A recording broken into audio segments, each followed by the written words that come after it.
गोजोन्थों हामबायसै खुलुमबाय गोजोननाय लाबाय अनजायग्रा बिनानाव फेरेस्ता दिनै नोङो बे जायगायाव फैनानै नोंनि गोसोआव माबायदि गोजोननाय मोन्दों नों फंनैसो बुंनो हागोन दा आरो नोङो माबायदि बिबानाव दङ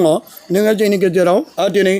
नानि आलफनसानि बे फसंनाय खाथियाव नोङो दङ बेनिफ्राय नोंनि जिउआव गोजोननाय माबायदि फंनैसो बुंनो हागोन ना गिबियाव आफा इसोरखौ हामबायहोयो आरो बेयाव सफैनाय गासैबो ख्रिस्ट सिबियारिफोर नोंसोर बयखौबो आरो जोंनि आदा दैमालुखौबो आं हामबायहोयो मानोना आंखौ बेहाय लिंहरनायनि थाखाय दिनै स्पेसियेलि 13 थारिख ना आइ मारियानि मुङै जिनाखि जों बेहाय ज' जादों आइ मारियानाव आर'ज गाबनो थाखाय आरो सोखाजानाय माब्रै मोन्दों बेफोरखौ ना दा आंनि गोसोआ बिराद मोजां मोन्दों मानोबा आं सानाखैमोनदि बेहाय फैनानै नोंसोर बयखौबो नुगोन नुनानै आरो नोंसोरजों लोगोसे जयै इसोरनाव आर'ज खालामगोन प्रार्थना खालामगोन होननानै आरो नोंसोरनि टेस्टिमनि जिनाखि सोखाजानाय मोन्दों देहानि बेमार आजारफोरनिफ्राय बेफोरखौ खोनानानै आं बिराद गोजोननाय मोन्दों आरो आं आसा खालामो आरो सानदोंदि जि जायगायाव आं थांगोन बे जायगायाव नोंसोरनि मुङै आं प्रसार खालामहैगोन आरो फोरमायहैगोन नोंसोरनि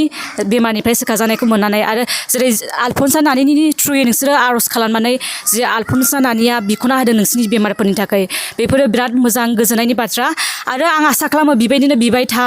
आरो फिउचारावबो ना जिनाखि फिउचार जागोन बेयावबो नोंसोरो फिथाइखौ मोनबाय थागोन इसोरनिफ्राय आरो नानिनि थ्रुयैनो नोंसोरनि बेमारफोरखौबो नोंसोरो सोखाजानायखौ मोनगोन हामबायसै दा बिनानाव फेरेस्तानिफ्राय आरोबाव सोंबावनो लुबैदों दा बे सोंनायनि लुबैनाया बेनोदि बिनानाव फेरेस्ता दिनै आङो बे गोबां फोथायरै आइ आफा आरो बिदा फंबाय आरो बिब'फोरनि सिगाङाव आरो दुलाराय बुहुमनि गासै बे जति प्राइम मिनिस्ट्रिखौ नायग्रा अनसायग्राफोरनि सिगाङाव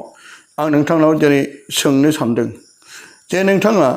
international movement of Catholic and rural youth एबा वर्ल्ड प्रेसिडेन्टनि मुङै नोंथाङा बे बिबानखौ मोनबाय आरो बे international movement of Catholic and rural youth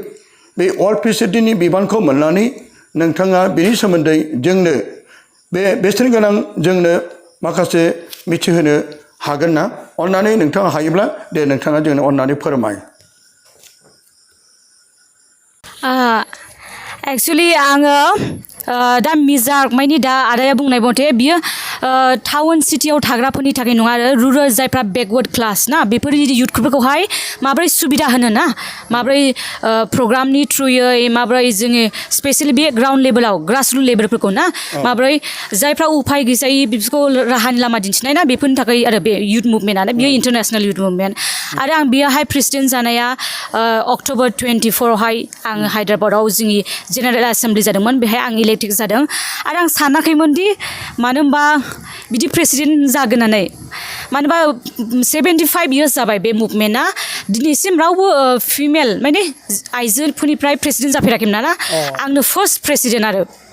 बेबो इन्डियानिफ्राय आरो जोंनि जोबोर रंजाथाव आरो जोबोर गोजोनथाव बाथ्रा दिनै जोङो जाय अनजायग्रा बिनानाव फेरेस्ता बसुमतारीनिफ्राय गोबांथार बाथ्राफोरखौ जों खोनानो मोन्दों आरो दिनै आरोबाव आं बिथांनाव सोंनो लुबैदों अनजायग्रा बिनानाव नोंथाङा दि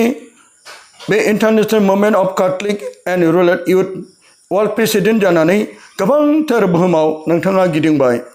आरो बेबायदिनो धोरोमनि खामानिफोरखौ नोंथाङा सासे आइजो जानानैबो बेबायदि हादरमानियाव गिदिं गिदिं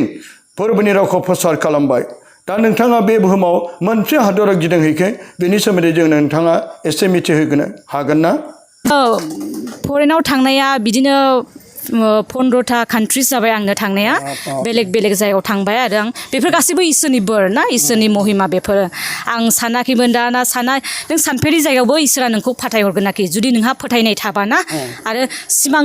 नुनांगोन सिमाङा मालाबा जाफुङो आरो सिमांबो नुनांगोन आरो फोथायनायावबो थानांगोन आरो अरायसम इसोरनाव बिबाय था आइ मारियानाव आर'ज खालामबाय था रजारि होमबानो नोंसिनि साननायफ्रा सिमां थांखिफ्रा जाफुंगोन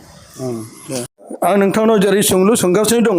आरोबाव जों नोंथांनिफ्राय मोनसे मोजां फिननायखौ लुबैदों दा दि नोंथाङा बे इण्डियानावनो दङ दा नोंथाङा बे इण्डियानाव फैनानै नोंथाङा बबे जायगायाव मा बिबानखौ लानानै नोंथाङा मावगासिनो दं जों खोनानो मोनो नोंथाङा बबेबा डन बस्क'आव जेरै माखासे हाबाफारिखौ लानानै मावगासिनो दं नोंथाङा बे मावनायनि बिबाननि सोमोन्दै इण्डियानाव जेसेबां सम थागोन बिनि सोमोन्दै मावनायनि सोमोन्दै नोंथाङा एसे मिथिहोनो हागोन ना अननानै जोंनो फोरमायदो दासान्दि आङो Don Bosco' higher secondary school ना सनाइगुलि गुवाहाटि लख्रायाव बेहाय मावो आरो आङो एस ए अफिस एसिस्टेन्ट ना बेखौ मावो आरो साइड वाइज बे इउथ मुभमेन्टआवबो मावो आरो आङो मानो होनबा बियो भलन्टारि सार्भिस ना दा जोंनो इसोरा जोंनो गियान होबायबा इसोरा जुदि सायख'बायबा ना जिनाखि बिबुंथि दायित्व मोन्दों बेखौ मावलांनो नांगोन आरो बेफोरखौ मावलांनो हानाया बिराद गोब्राब नाथाय इसोरनि बोर थाबा बेफोर गासैखौ मोजाङै मावफुंलांनो हागोन जोबोर रंजानाय जों खोना आरोबाव बिनानाव फेरिस्ता आं नोंथांनाव सोंबावनो लुबैदों नोंथाङा माब्लानिफ्राय आंखौ लोगो मोनामोन एबा माब्लानिफ्राय आंखौ सिनायामोन एबा आंनि सोमोन्दै नोंथाङा माबा मिथिगौ नामा एसे बुंनो हागोन ना आं आदा दैमालुनि बिखय उन्दैनिफ्रायनो आं खोनागासिनो दङ आरो खोनादों मानोबा न'निफ्राय होखारहरजानाय आरो इसोरनाव बिराद फोथायसुला नांथाबो रिट्रिट आरो बिनि सल' खननाय मेथाइ खननाय ओरैबायदि रिट्रिट खालामनाया नों गाबगोन आरोखि गोसोनिफ्राय ना आर'ज खालामनानै नोङो मोदैबो गगोन ओरैबायदि मोजाङै रिट्रिट खालामो ना बेखौ खोनाबाय थादों आरो सानसेखालि आसा दंमोन आरो आंबो लोगो हमबा प्रार्थना बिजानो मोनबा बिनिफ्राय बोर मोनबा बिराद मोजां मोनगोन होननानै ओमफ्राय बिदिनो जोंनि इयुथनि बिदि जुलाइ मासावमोन आरो बेबो डायसिसावहाय इयुथ रिट्रिट जायोना जोंना बङाइगाव डायसिसावहाय ना गरम बन्द'आवहाय बयबो इयुथफ्रा जोहोलाव सिख्लाफ्रा फैयो न'आवहाय स्कुलनिफ्रायबो सुटि मोनो बन्द' जायो स्कुलफ्राबो बिनिखायनो बहाय रिट्रिटआवहाय आदा दैमालुखौ लोगो मोननानै बिजानो मोन्दों आरो आं दा बिनिफ्राय मोननानै आं बिराद गोसोआ गोजोननाय मोन्दों जानो हागौ बेनिफ्रायनो जागायजेनबाय आंनि जिउनि जारिमिना जि बाहेरायाव थांनाय मानाय ना बेफोर बोरा जोबोर रंजानाय बियो आंखौ लोगो मोननाया बे बरपेटायाव लोगो मोन्दोंमोन आंबो गोजोननाय मोन्दों आरो बै समाव जेब्ला खोनानो मोन्दों आरो बिथांखौ जेब्ला आं वाट्सएप ग्रुपाव नुनो मोन्दोंमोन मानोना जोंनि पप फ्रान्सिसजों बियो बोर लानाय आर'नाइ गानहोनाय बेखौ नुनानै बागदावदों बागदावनाया गिनायजों नङा रंजानायजों खुसिजों आरो बे बिनानावखौ आङो गोदो लोगो मोन्दोंमोन बे बिनानावखौ आङो बरपेटायाव लोगो मोन्दोंमोन बिनानाव फेरिसिता आं नोंथांनाव आरोबाव सोंबावनो लुबैदों जाय आंनि नायल' जाल' सासेल' फिसा हिन्जाव आलफनसा बर' नार्जारि थांनाय 2023 मायथाइनि 4 एप्रिलाव बेयो SLE होननाय मोनसे बेमारनिफ्राय बे दुखुआव सैनांनानै बेयो जों गासैखौबो नागारनानै बे बुहुमनिफ्राय रुंसारि जालांबाय जेरै गोथार बाइबेला जोंखौ जबाव फोरमायदों जेरै फोरबानो हरबाय फोरबानो लांफिनबाय मानोना बिमानि गोरबोनिफ्रायनो आं लांथियै फैदों आरो लांथियै थांफिनगोन बेनिखायनो दिनै इसोरा दिनै आंनि फिसाजो आलफनसाखौ बियो जोंनो हरदोंमोन आरो बे गावनो लांफिनबाय दा बे नोङो बे आंनि फिसाजो आलफनसा बर' नार्जारिनि सोमोन्दै माबाफोर बुंनो गोसो दं नामा बुंनो गोसो दङब्ला नों बुंनो हागोन आं दा बेखौनो बुंनो सानदों मानोबा आं खोनादोंमोन आलफनसानि बिखय ना नाथाय नुवाखै नुब्ला साबसिन गोसोआ गोजोननाय मोनगौमोन मानोबा जोंनि बे उदालगुरि एरियायावनो जोनोम जानाय आदानिनो फिसाजो स' गोसोआ बिराद खुसि मोनगौमोन आं नाथाय दे थेवबो आं फैनानै नुफैबाय आरो फट'खौ नायनानै आं ओरैबायदि मोनदोंना ओरैबायदि हलि इन'सेन्ट बिनि सेहेराखौ नायनानै ना दाग गैयि ना बिराद गोजोननाय ना दा आरो आं सानो बियो सोरगो रायजोआव सहैदों सोरगो रायजोआव दङ जों गासैनिबो थाखाय बिख'ना होगोन जों बिनो बिबाय था बियो जिनाखि जोंनि थांखिफोर दङ बेखौ आफा इसोरनाव गथायनानै होगोन आरो बेफोरखौ जाफुंहोगोनानो आरो आंबो आर'ज खालामगोन जि दिननिफ्राय आदाया आंनो खोन्थाहरबाय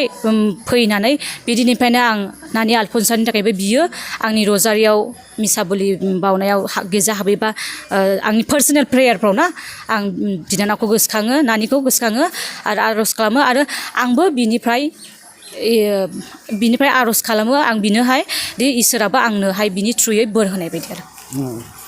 अब्लानो बिनिफ्राय बेसेन गोनां रावफोरखौ जों खोनानो मोनबाय खेबसेबाव जों फोरबो जिसु ख्रीष्टनि मुङै बे बिनानावनि थाखाय जों गोबारै आखाइ खबनानै बिथांखौ हामबाय होदो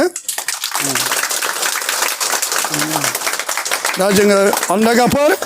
दा मुङै आङो बिनानावखौ आरो ज्योति प्रेयार मिनिस्ट्रिनि मुङै खेबसेबाव आरो बयनिबो जानानै आरो बिथांनि थाखाय खेबसेबाव गोजोननाय लानानै हामबाय होनाय जाबाय दे गोजोन्थों जोबनायखै हामबाय थाबाय जिसुआ बाख्नाय जाथों